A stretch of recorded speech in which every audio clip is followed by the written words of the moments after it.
Robert the Bruce, the King of Scotland in the days of William Wallace, is credited with first using the quote, "If at first you don't succeed, try and try again." A quote that perhaps pop singer Alia has made more relevant in recent times. Though I think it's now safe to say that Par Charter and Ron Cogburn and the rest of the Exela Technologies board and management teams are making a real effort to own that quote in 2022, with their second attempt at issuing preference shares via a security swap or a non-cash stock buyback.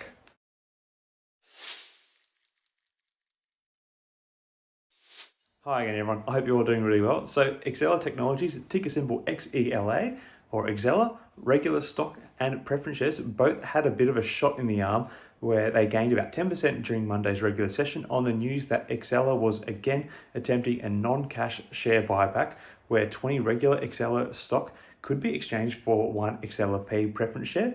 This new iteration of the preference shares will be identical to the previous one, carrying voting rights, a $25 liquidation value, and a perpetual 6% dividend based on the liquidation value of $25, i.e. $1.50 per year.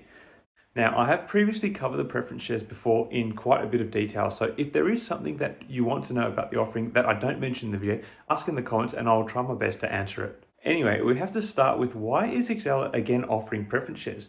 While no official reason has been given, I think it's pretty clear in the company's first attempt at the stock buyback of the 100 million regular XELA shares they were looking to retire, there were only about 17 or 18 million submitted. So why was it such a lowly prescribed deal originally? Well, I think there are a few reasons. Firstly, the onus was on individual investors to contact their brokerage to be part of the offer. Often these sorts of buybacks have an easier route to participate in. So this was probably a bit of a hurdle for individuals. That aside, I think there were some ongoing concerns about how Exela Technologies will survive into the future. In recent months, B. Riley Capital has started to build a substantial position in Exela through purchasing their debt in exchange for warrants. While this move is inevitably having a dilution effect on the stock, it is freeing up the company's free cash flow. However, despite the positive move from the company, Exela in 2021 proved that it is a company that has a shrinking revenue stream, which is the legacy of a major transition via acquisitions that the company embarked on about 24 months ago. So the high debt and falling revenue streams does perhaps worry long-term investors, hence another reason the original XELA-P offering was not as strongly prescribed to as the board had hoped. So, given the low subscription, it would seem that Exela Technologies is again trying to reduce common stock in exchange for preference shares. The final reason I think the preference shares failed originally to reach the numbers that had been hoped for was a misunderstanding on the effect of the buyback in relation to the common stock. Many retailers were thinking that there would be a surge in the common stock value because they saw the term buyback, where quite the opposite actually transpired. The nature of the offering actually gave the XELA-P preference shares a higher amount of assets per dollar than the current stock based on the state of the company's financial position. Going on to a bit of a tangent, but this is due to the current state of the books where Exela most recently still had a negative equity position. The downside of the preference share is that if Exela is able to really build up its equity once, and of course it is a big if, the tangible book value per share surpasses $25, then the regular stock will carry a greater worth than the preference shares, as these stocks won't have a liquidation value, as the preference shares have a $25 liquidation value, which acts as a bit of a ceiling. But in saying this, there's a long way to go before the company gets to that point in time. And also saying that you have to kind of divide that $25 liquidation value by 20 to actually see what it is that Exela regular stock has to surpass in terms of tangible book value. Anyway, moving on from this question about why the preference shares are being offered again, another question which might be worth asking is how have the XELA-P preference shares performed so far, the ones that are already floated? Well, since the issue, they have actually lost about 7.5% in their value.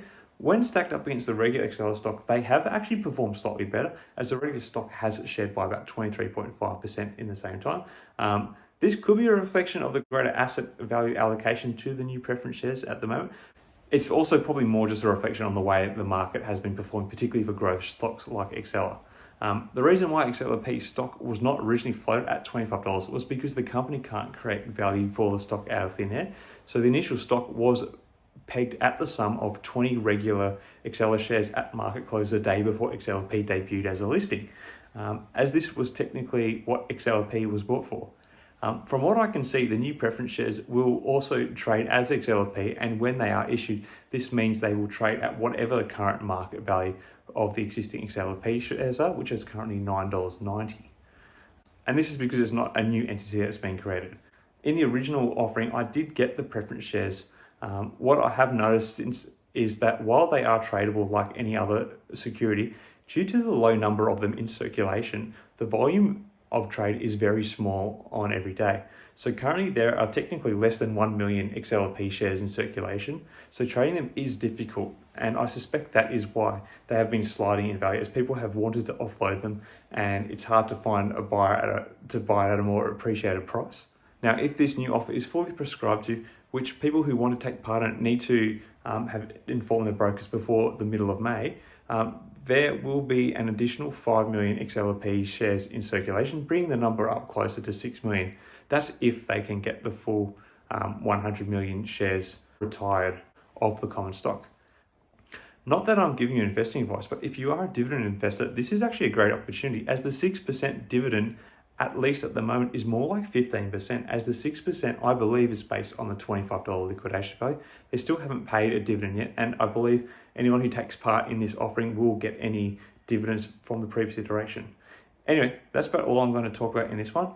If you have any other questions about the XELA-P preference shares, mention them in the comments below and I'll try my best to answer them. I'm not an expert on this by any stretch, but I will do my best. Till next time, everyone, may the markets trade in your favor.